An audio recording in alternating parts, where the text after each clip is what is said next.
ગીર સોમનાથના વેરાવળ શહેરમાં આવેલી ગોકુલધામ સોસાયટી છેલ્લા ઘણા દિવસોથી ભૂંડના ત્રાસથી લોકો પરેશાન બન્યા છે। દરરોજ સવારે અસંખ્ય ભૂંડ સોસાયટીમાં ઘૂસી આવે છે અને વાવેલા વૃક્ષો તથા માટીને નુકસાન પહોંચાડે છે। ભૂંડના આતંકને કારણે સોસાયટીમાં રહેલા બાળકો અને મહિલાઓમાં ભયનો માહોલ છે। રહીશોની માંગ છે કે કોઈ મોટી દુર્ઘટના ન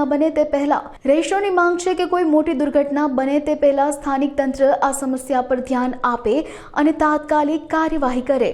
મારું નામ પર્વ છે।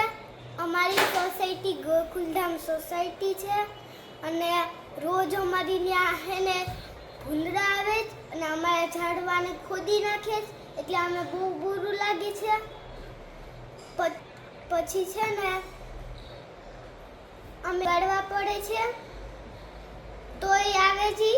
તમે કંઈક કરવું પડશે।